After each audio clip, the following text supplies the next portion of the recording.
अवांजी समातुन ताईं radio voice of Sindh London. Radio voice of Sindh London जे तरफ़ां तव्हांजो भलीकार कयूं था। मां भारत जे शहर इंदौर मां चुनीलाल वाधवाणी तव्हांजी ख़िदमत में डॉक्टर हरूमल सदारंगाणी जंहिंजो तख़ल्लुस हो ख़ादिम, उनजी अॼु 106 जनम ॾींहुं आहे। उन मौक़े ते मां हिकिड़ो उन्हनि जी सेवाउनि जे मथां हिकु मकालो पेश करे रहियो आहियां। अॼु 22 अक्टूबर ते डॉक्टर साहब जो जनम थियो। डॉक्टर साहब 22/10/1913 में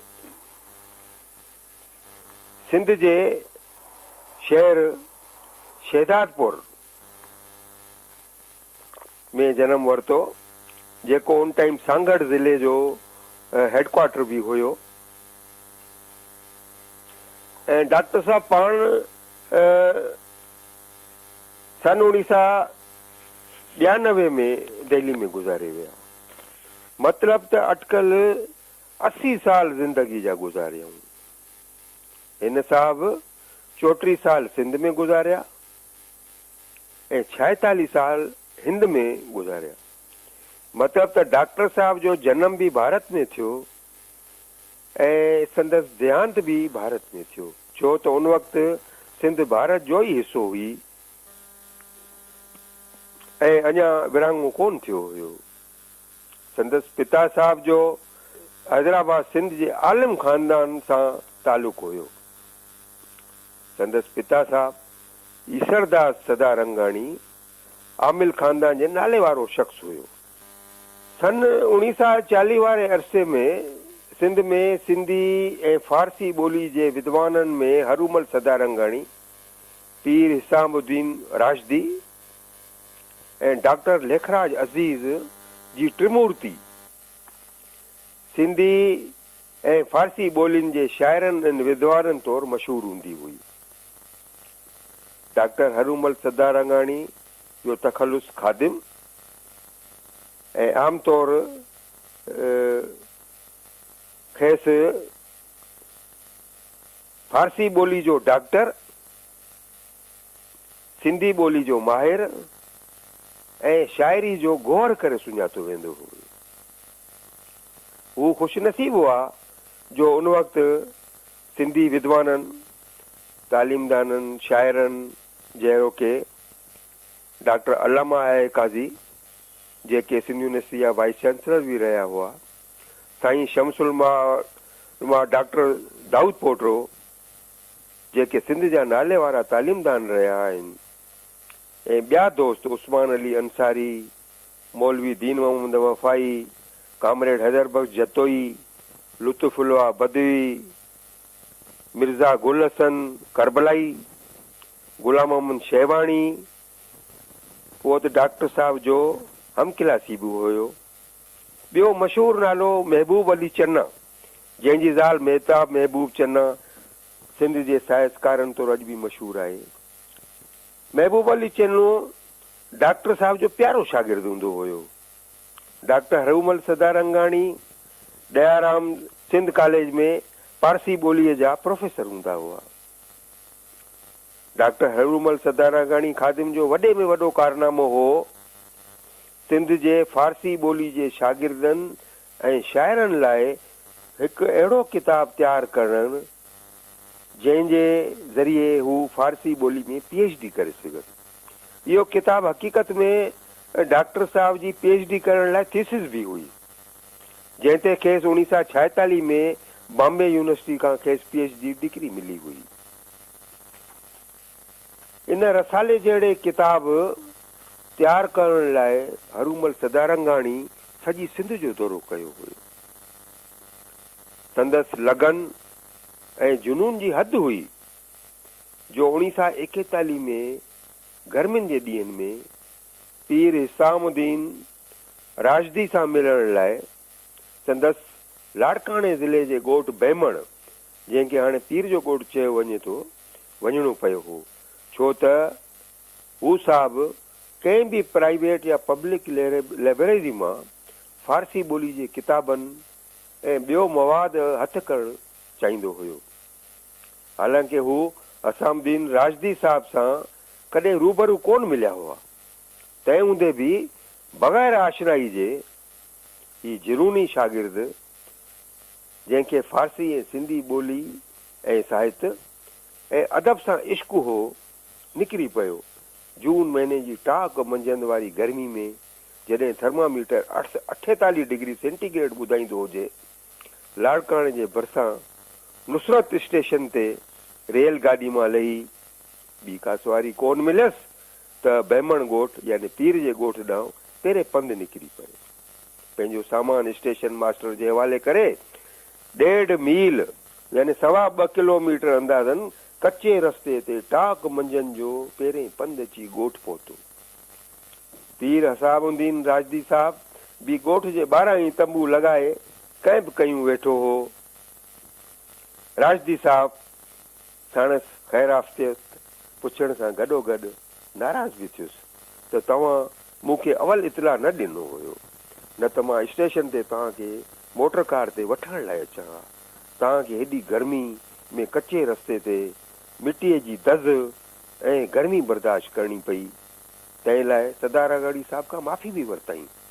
हालांकि हू हरूमल सदारंगाणी खां 2-3 साल उमिरि में वॾो हुयो। बहरहाल मोटर कार ते सामान स्टेशन तां घुराए वरितो वियो। हरूमल सदारंगाणी उते पूरो हफ़्तो राशदी साहिब जे मेज़बानी में रहिया ऐं राशदी साहिब बि पंहिंजी लाइब्रेरी जा नायाब कलमी नुस्ख़ा ऐं नादर किताब खेसि मुताले लाइ ॾिना, जंहिंमां सदारंगाणी साहिबु काफ़ी नोट्स वरिता ऐं गॾु कयल मवाद में काफ़ी चोखो इज़ाफ़ो बि कयो। डॉक्टर हरूमल सदारंगाणी जे लिखियल किताबनि मां हर हिकु किताब में को न को में पैगाम आहे जो संदसि आला सोच, तारीख़दानी, दूरंदेशी, देश लाइ मोहब्बत जे जज़्बे सां भरियल आहे। सन 1947 में जॾहिं विरहाङे वक़्तु डॉक्टर साहिबु पंहिंजनि दोस्तनि खां मोकिलाइण वेंदो हो त दोस्त रोई वेंदा हुआ ऐं चवंदा हुआ त डॉक्टर साहिबु तूं बि वञी थो। संदसि मुख़्तसिर जवाबु हूंदो हो त भाऊ मजबूर आहियां, समाज खां सवाइ अकेलो इंसान केतिरो तॻी सघंदो, रब चाहियो त वरी पिया मिलंदासीं। डॉक्टर हरूमल सदारंगाणी, लेखराज अज़ीज़ ऐं हिसामुद्दीन राशदी में हिकु ॿी ॻाल्हि बि हिकु जहिड़ी हुई जो टिनी खे को औलाद कोन हुयो। लेखराज अज़ीज़ ऐं हरूमल सदारंगाणी त ताउमिरि ब्रह्मचारी रहिया ऐं शादी कोन कई हुअऊं, ॼण त हिननि साहित सां ई शादी कई हुई। डॉक्टर हरूमल सदारंगाणी जी सिंध में सिंधी ऐं फारसी ॿोली जे माहिर तौरु एतिरी त हाक हुई जो 1935 में जॾहिं 22 सालनि जा जवान हुआ त मैट्रिक जे कोर्स जे किताबनि में संदसि कविताऊं शामिल हुयूं। यादि करण जी ॻाल्हि इहा बि आहे जो असांजो सिंधी जो अज़ीम शाइर नारायण श्याम बि ख़ादिम साहिब खां फैज़ पिराइण जो एतिराफ़ कंदा रहंदा हुआ। ख़ादिम साहिबु भारत में शाइरी जे फ़न में त माहिर हुआ, पर तॾहिं बि लेखराज अज़ीज़ जी सोबत मां फैज़ पिराईंदा हुआ।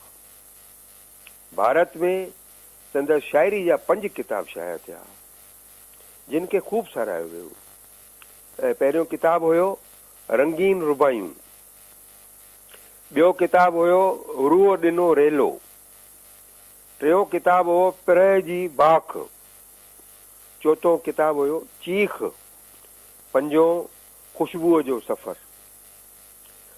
इन में ख़ुशबूअ जो सफ़र मजमूए में संदसि 457 रुबायूं दर्ज आहिनि, जेके कंहिं बि सिंधी शाइर जी रुबायुनि जो वॾे में वॾो मजमू आहे। हूअं त लेखराज अज़ीज़ हरी दिलगीर, शेख अयाज़, नारायण श्याम, प्रभु वफ़ा ऐं ॿियनि बि ख़ूबसूरत रुबायूं असांखे ॾिनियूं आहिनि। पर हरूमल सदारंगाणी साहिबु खादिम जूं रुबायूं पंहिंजो मट पाण मञियूं वञनि थियूं। शाइरी सां गॾोगॾु नसर में बि लाजवाब लेखक थी गुज़रिया आहिनि। संदसि मज़मूननि जो किताबु कख ऐं कान तंहिंजी साबिती आहे, जेको भारत जे कॉलेजनि में शागिर्दनि खे कोर्स में पढ़ायो वञे थो। भारत सरकार जी मरकज़ी साहित्य अकेडमी तरफ़ां डॉक्टर साहब खे संदसि शाइरी जे मजमूए चीख ते 1978 में इनाम सां नवाज़ियो वियो हो। इहो हिकिड़ो वॾो एज़ाज़ थींदो आहे भारत में। हूअं डॉक्टर साहब इनामनि इकरामनि जे चकरनि में कोन पवंदा हुआ ऐं इनामनि इकरामनि खां किनारो कंदा रहंदा हुआ, पर इहो इनाम उन्हनि वरितो हुयो। डॉक्टर साहब सिंधी, फारसी, अरबी, उर्दू, हिंदी, अंग्रेज़ी ऐं पंजाबी गुरमुखी जा ॼाणू पिण हुआ ऐं मुतालो एतिरो थियल हुयुनि जो पंहिंजे किताब कंवर पाड़ू पातार में, कंवर माना कंवल जो फूल, कंवर पाड़ू पातार में इन में शाह अब्दुल लतीफ़ भिटाई साहब जे रसाले जा केतिरा ई बैत ॾेई शाह खां अॻु जे फारसी, अरबी, हिंदी, पंजाबी शाइरनि जा बि शेर ॾेई साबित कयाऊं त कीअं इन शाह जा बैत उन्हनि अॻियनि शाइरनि जे शेरनि ऐं दोहनि सां मतिलब त हिकु जहिड़ा ई रखनि था, मतिलब में हिकु जहिड़ा ई रखनि था।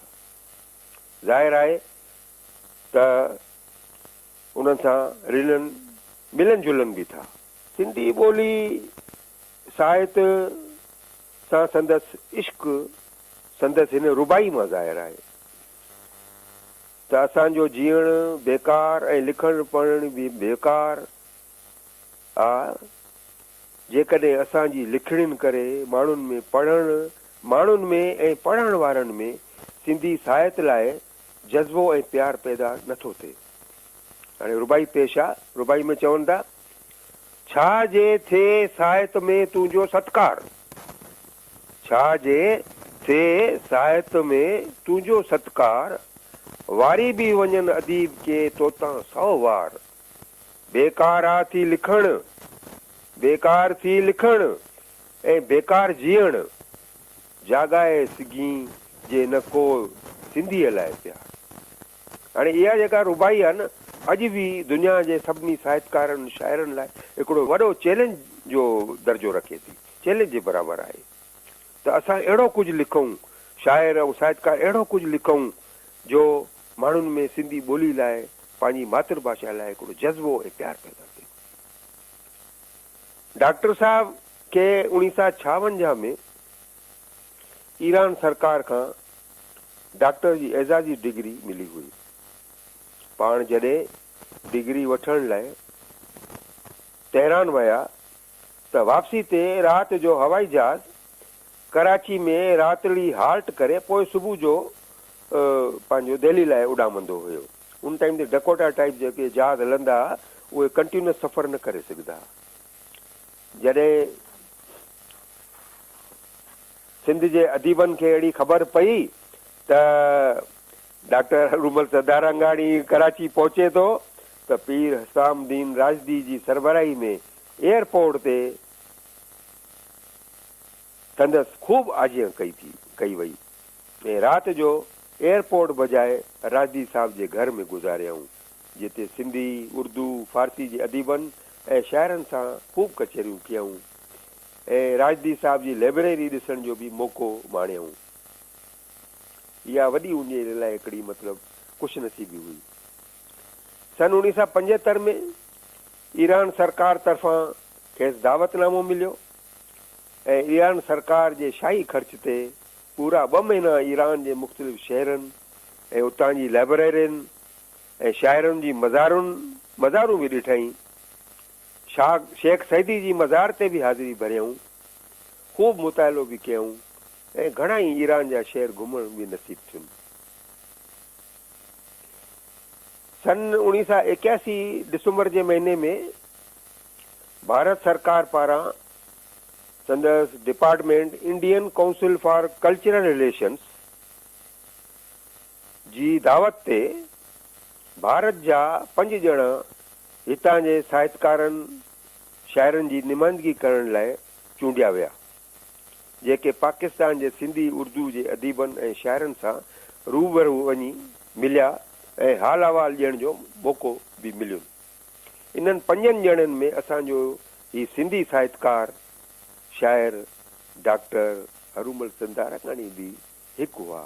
इहो हिकिड़ो वॾो एज़ाज़ हो ऐं डॉक्टर साहब बि कराची वञी पहुता हुआ।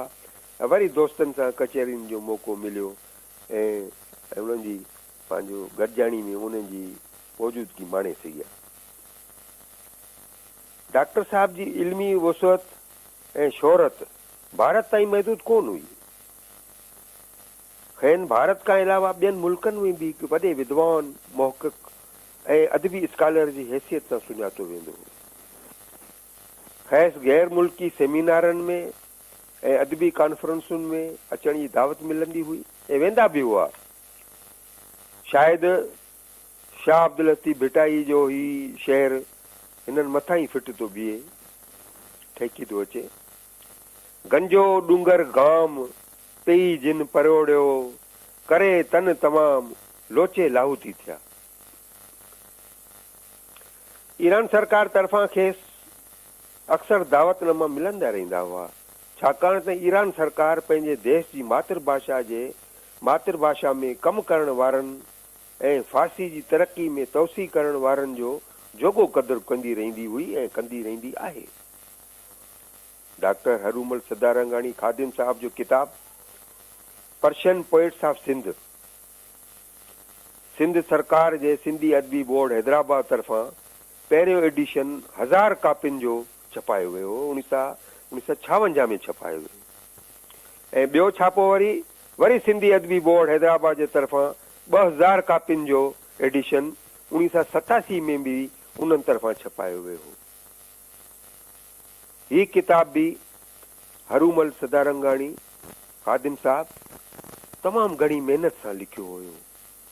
हूअं बि डॉक्टर साहब पोरियतनि वांगुरु पहिरनि जा पहर पघर जो पोरियो करे सिंध जी कुड़छ में घुमी क़दीम इल्मी ऐं सकाफ़ती मर्कज़नि जा दौरा करे उतां जी ख़ानगी तोड़े सरकारी कुतुबखाननि ऐं लाइब्रेरियुनि जा नुस्ख़ा हथ करे इल्मु पढ़ाईंदा हुआ ऐं पोइ किताब बि छपराए वरी आम माण्हुनि खे पढ़ण जो खेस बि पहुचाईंदा हुआ।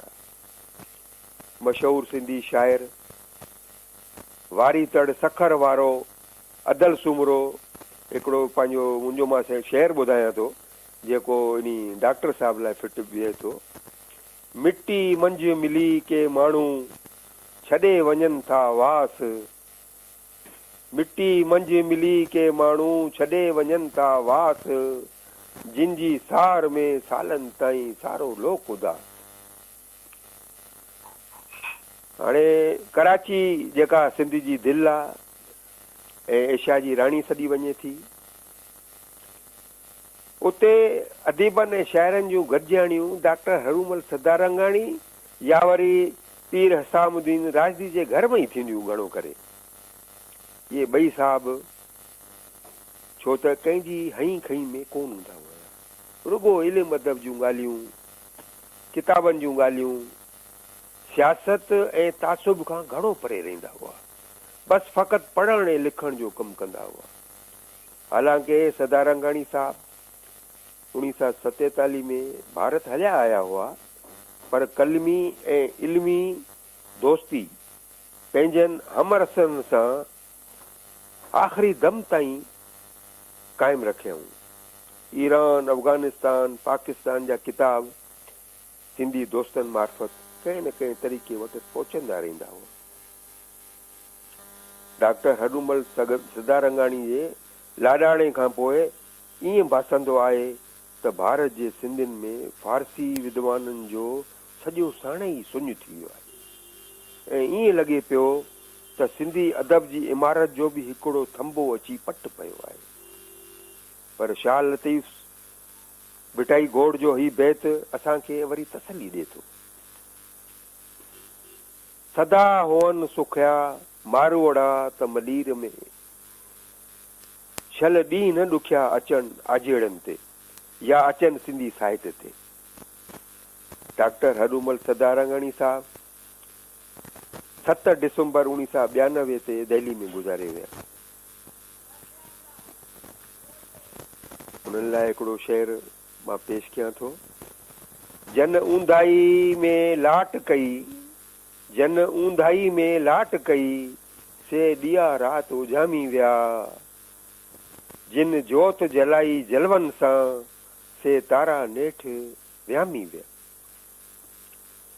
भारत सरकार जे तालीमी वज़ारत तरफ़ां क़ाइमु कयल सिंधी सलाहकार कमेटी, जंहिंखे अंग्रेज़ी में सिंधी एडवाइज़री बोर्ड चयो वञे थो, जा 1982 में जॾहिं पाण वाइस चेयरमैन हूंदा हुआ, तॾहिं उन्हनि जी महिनत सां ई, उन्हनि जी अॻुवाणी में ई डॉक्टर होत चंद गुरबख्शाणी, जंहिं शाह जो रसालो जेको आहे तयारु कयो हुयो शुरू में, डॉक्टर गुरबख्शाणी जी 100 साला जनम यानी जनम शताब्दी मल्हाइण लाइ 23 खां 25 सेप्टेम्बर 1982 में दिल्ली में हिकु ज़बरदस्त सिम्पोजियम मुनक़िद कयो वियो हो, जंहिंमें डॉक्टर साहब जे सॾ ते भारत जे हर प्रदेश जी कुंड कुड़िछ मां मशहूरु अदीब, शाइर, नक़ाद ऐं कलाकारनि हिसो वरितो। इन सेमिनार जी सदारत बि डॉक्टर हरूमल सदारंगाणी खादिम साहब पाण कई हुई। इन तारीख़ी मौक़े ते सदर जी हैसियत में सेमिनार जी करवाई शुरू थियण खां अॻु सिंध जे मशहूरु तारीख़दान, सिंधी फारसी जे अदीब ऐं पंहिंजे दिलबर दोस्त पीर हसामुद्दीन राशदी जे देहवासन ते श्रद्धांजलि ॾियण जी तजवीज़ पेश कई हुई। 2 मिंटनि जो मौन रखियो वियो ऐं सभु डेलीगेट जेके उते हाज़िर हुआ सभु उथी बीठा ऐं अहिड़े नमूने सिंध ऐं हिंद जे अदीबनि जे विच में हिकु पुल जो कमु सरअंजाम ॾिनऊं। अहिड़ी पुल ठाहिण जी शुरूआति शेख आयाज़ ऐं नारायण श्याम करे चुका हुया। दादा हरूमल सदारंगाणी अक्सर चवंदा हुया त 18वीं सदी फारसी शाइरी जी तारीख़ जो सुनहरो दौर हो ऐं पंहिंजे किताब सिंधी फारसी शाइरनि जो तारुफ़ में लिखनि था, कोट, सूफ़ी तहरीक ज़बान तोड़े अमली ऐं इल्मी लिहाज़ खां महदूद तख़लीक़ी ऊचाइनि ताईं पहुची वई ऐं उन्हनि मां अल्लामा मोइनुद्दीन ठठवी मज़मून निगारी में ऐं सैयद जान शाह मीर रोड़ी वारो शाइरीअ में उनजा बहितरीन मिसाल हूंदा हुया। हूअं बि सैयद जान शाह उन वक़्तु जो सिंध जो वॾे में वॾो रुतबे वारो सूफ़ी शाइर ऐं दरवेश हो। हिन साहब बि सच जी सोचण वारे समुंड में ऊनी टूबी हणी सूफ़ी शाइरी जा बेशुमार माणिक मोती माणिया ऐं आवाम खे बि माणाया।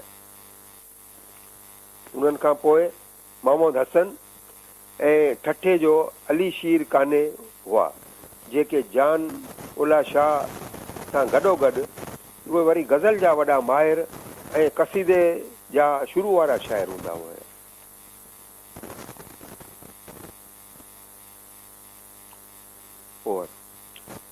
सिंधी में फारसी जे आलिम ऐं विद्वान शाइर डॉक्टर हरूमल सदारंगाणी खादिम साहब पंहिंजे मज़मूननि जे किताब कख ऐं काना, जेको उन साहब 1966 में शाया करायो, जंहिंमें जुदा जुदा मज़मूननि ते 19 मज़मू आहिनि। खादिम साहब जहिड़ो शाइर हो तहिड़ो ई नसर में बि कामयाबी सां लिखंदो हो। हिकु ॻाल्हि त साफ़ आहे ऐं पक थी थिए त संदसि ॿोली ते दस्तरस आहे। शब्द भंडार अथाह आहे, इज़हार लाइ तुज़ लफ़्ज़ आहिनि जेके हू कम बि आणे सघियो।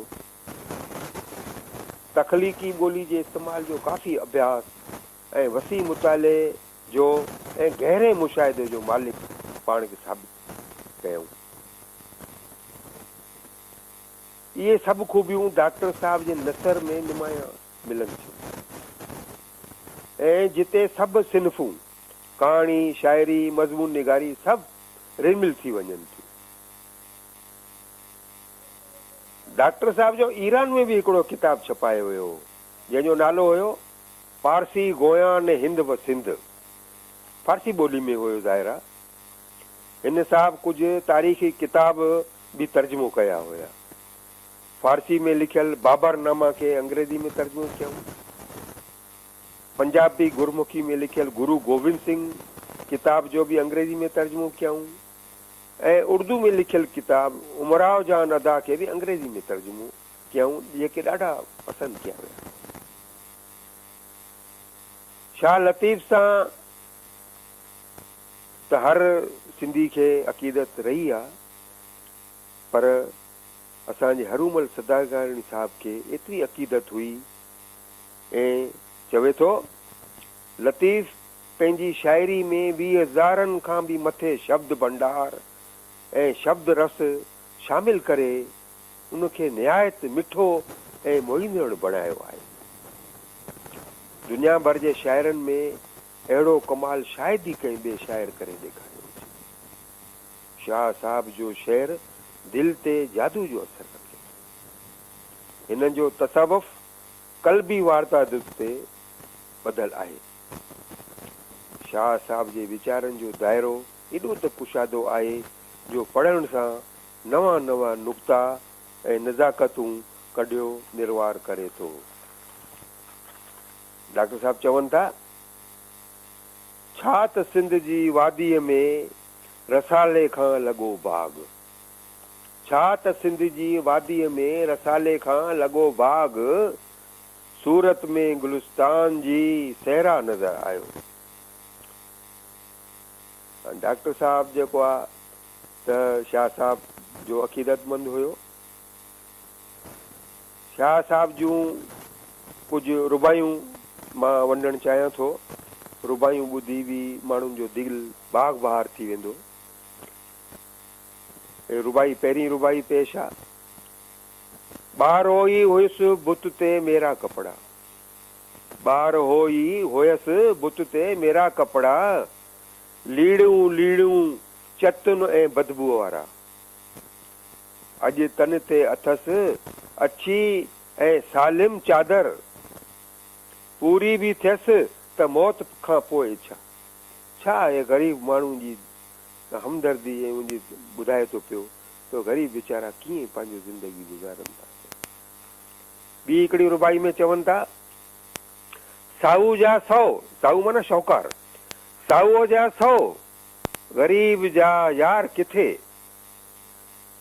ग़म ख्वार तरफ़दार मददगार किथे, ॾींहं राति पुकारे पियो अल्लाह अल्लाह, ॾींहं राति पुकारे पियो अल्लाह अल्लाह, अल्लाह बि ॿुधे हिन जी तो बाकार किथे।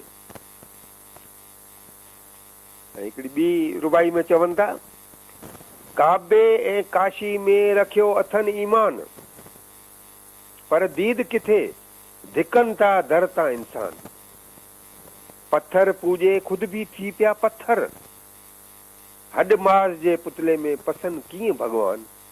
हाणे मां इहे जेके पत्थर जी पूॼा कंदा ऐं कूड़ा माण्हू जेके इहे इन्हनि खे माण्हू जे मास में ग़रीब माण्हुनि में भॻवानु काॾो नज़र ईंदो। हिकिड़ी ॿी काफ़ी पंहिंजो रुबाई में चवनि था, जेको अॼुकल्ह जो माहौल आहे, जेके इहे एटम बम ठाहिनि था, मिज़ाइल ठाहिनि था, दुनिया खे बर्बाद करण जा तरीक़ा पैदा थी विया आहिनि दुनिया में, उन जे लाइ हिकिड़ी पंहिंजो उन टाइम ते हिकिड़ी रुबाई लिखी अथऊं, ॼाणी त मिटाईंदा दुनिया, ॼाणी त मिटाईंदा न दुनिया आदात, ॼाणी त मिटाईंदी न दुनिया आदात, मिटाईंदी न दुनिया आदात, चाहिनि वॾा था त ॾिजे सभु खे निजात, राकेट ऐं एटम ते ॿधो अथनि संदरो, जीअं जग न रहे दुख न सहे मखलूकात। हिकिड़ो एटम बम हाणे सभ जो सत्यानाश, सभु माण्हू गुम, दुख दर्द ई न सहींदा। अहिड़ो अॼुकल्ह जो इंतज़ाम थी वियो आहे, हिकिड़े मिंटनि में सॼी दुनिया तबाह थी सघे थी एटम बम करे।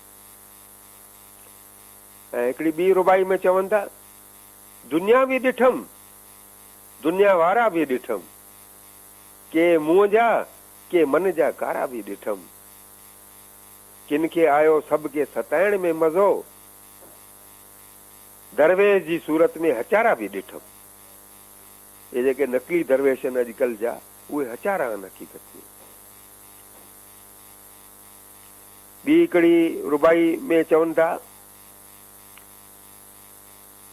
जेसी न भॻो आहे जेसी न भॻो आहे ख़ुदी जो बुत तो, बेसूद संदे तवाफ़ बेकार न्याज़। दुनिया में कदम कदम ते मिलदा इंसान, नाले जे पुठियां आहिनि जी सरगर्दान। दुनिया में कदम कदम ते मिलदा इंसान, नाले जे पुठियां आहिनि जी सरगर्दान। हिकिड़ी ॿी रुबाई में चवनि था, अहिड़ो त विधो दाम में दाणो मारीअ, नादान पखी फतकी गवाइनि था जान। जे पाप इन में ॾिसो हे जेको आहे मतिलबु अॼुकल्ह कीअं माण्हू जेको इन्हनि कूड़नि दरवेशनि, कूड़नि सियासतदाननि ऐं कूड़नि जेको ॾाहनि में जे दाम में फासी थो वञे पियो, उन जे मथां हुई। हाणे ॿी हिकिड़ो काफ़ी में पंहिंजो इन में रुबाई में चवनि था, जे पाप कया हुजनिम पछताव करियां। भई मां पाप कया ई न आहे, पछताव छो करियां। जे पाप कया हुजनिम पछताव करियां, मंदर में वञी गुरु अॻियां तौबा भरियां। रहमत में अथम यकीन ऐं पर थी खुददार, रहमत में अथम यकीन पर थी खुददार, कीअं थोरे जो बोझ मां सिर ते धरियां। हाणे पंहिंजो इन्हनि जो तखलुस त हुयो जेको आहे पंहिंजो खादिम, ऐं उहो आमिल सॾाईंदा हुया। उनजे मथां बि हिकिड़ी रुबाई लिखी अथऊं। उन खां अॻु में हिकिड़ी ॿी जेको आहे, ॾिसो नेठाई इन जी निवृत केॾी आहे। रुबाई में चवनि था, दुनिया जे लेखे आहियां आलिम मां, दुनिया जे लेखे आहियां आलिम मां, पर दिलि खे ख़बर आहे त मां छा ॼाणा, केॾी थी हयाती न पतो पइजी सघियो, केॾी थी हयाती न पतो पइजी सघियो, मां केरु ऐं छा आहियां, आयुसि छो ऐं किथां। केॾी निवड़त आहे। अहिड़ो जेको आलिम हूंदे बि पाण खे कुझु न जे बराबरि कीन थो सम्झे पियो।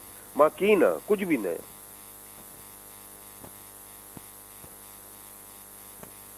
हिकिड़ी ॿी पंहिंजो रुबाई में चवनि था,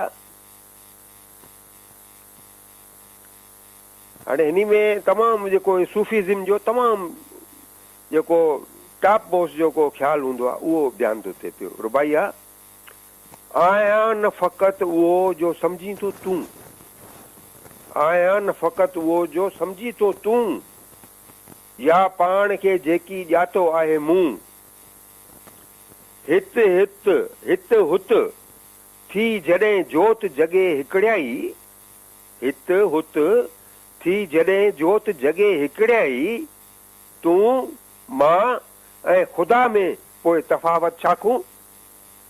हे मतिलबु मंसूर ऐं सचल वारो अनालक जो नारो आहे, सम्झो।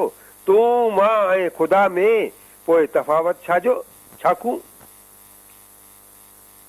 हिकिड़ी ॿी रुबाई में चवनि था, ज़रो छो सॾायां मां सहरा आहियां, कतरो न चओ कूज़े में दरिया आहियां, मजनू थी ख़ुदा ख़ुदि फिरे, मजनू थी ख़ुदा ख़ुदि थो फिरे मुंहिंजे पुठियां। ख़ादिम न ख़ुदावंद जी लैला आहियां, ख़ादिम न ख़ुदावंद जी लैला आहियां।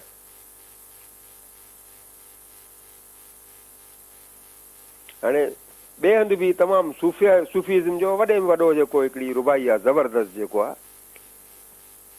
चओ कीअं चवां आई ख़ुदा तूं ई तूं, चओ कीअं चवां आई ख़ुदा तूं ई तूं, जो इहो तोखे तूं बि कयो आहे मूं, जे मां न हुजां केरु सॾे तूं तोखे, जे मां न हुजां केरु सॾे तूं तोखे, मूं खां त थिए पोइ मूं बिना तूं छा खूं।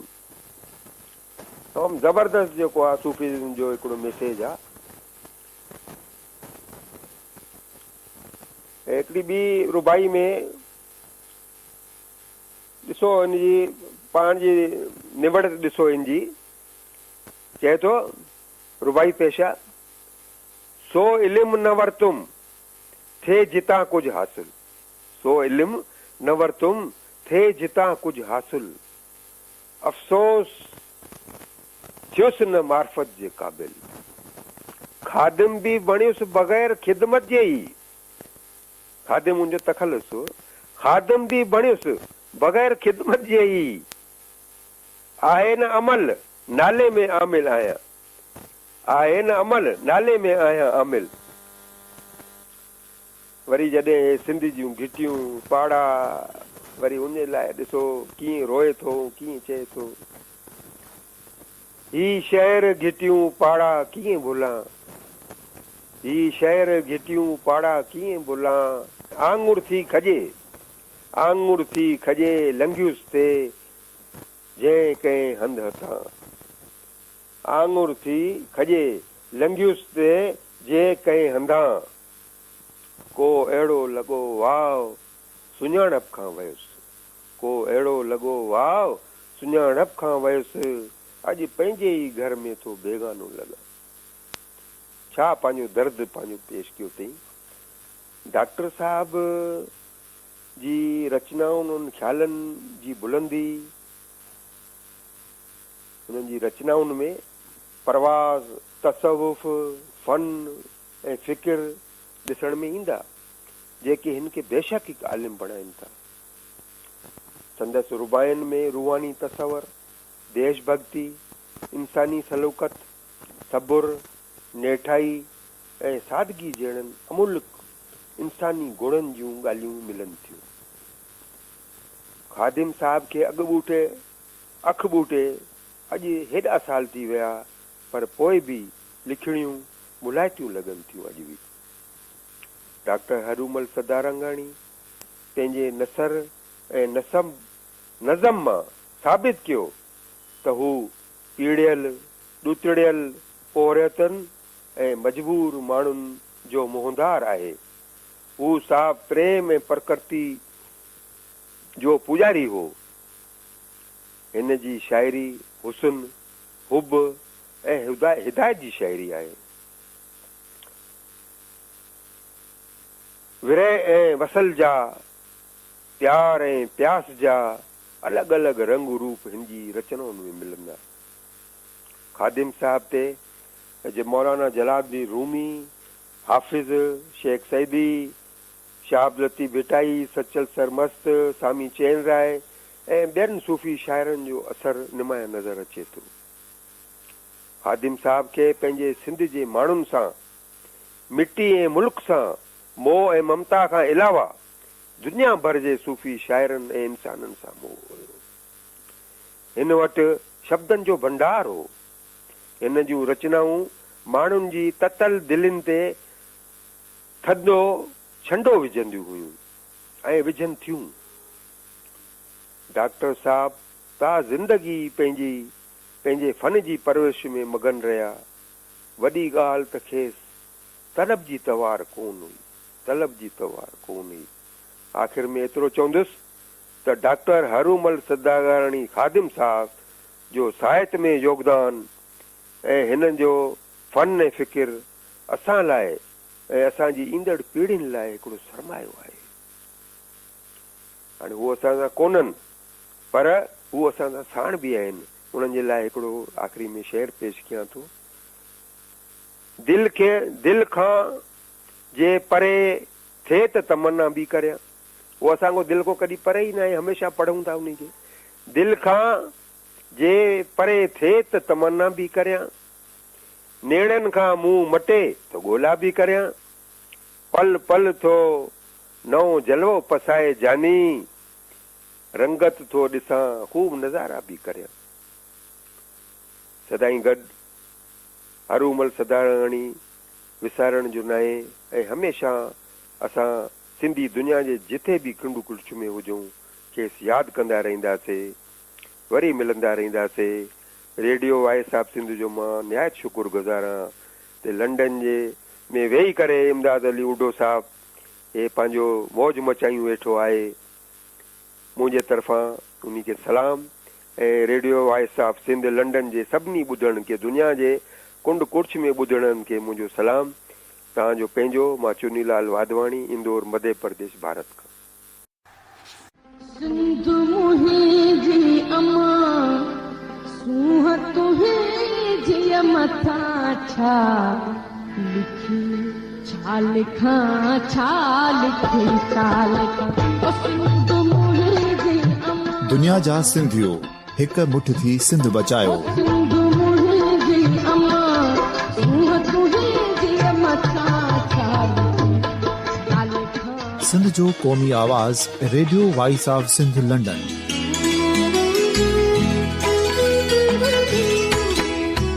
Radio voice of Sindh London पंहिंजी नशरियात में सिंध जी सियासत, समाज, इक़्तिसादियात, तारीख़, क़ौमी उमंगुनि ऐं इख़्लाक़ियात मुतलिक़ सिंध जी हक़ीक़ी तर्जुमानी कंदे प्रोग्रामनि खे असराइतो बणाइण लाइ सिंध जे घण घुरनि ऐं धरतीअ सां प्यार कंदड़ अदीबनि, दानिशवरनि, सहाफ़ियुनि, उस्तादनि, वकीलनि ऐं हर तबिके जे मानवारनि सजणनि खे सिंध में शऊरी इनकलाब लाइ सहकार जो सॾु ॾियूं था। अचो त गॾिजी सूफ़ियुनि ऐं संतनि वारी सिंध जो ओज हिकु मुठ थी वरी वापसि आणण वारे सफ़र जा साथारी बणिजऊं।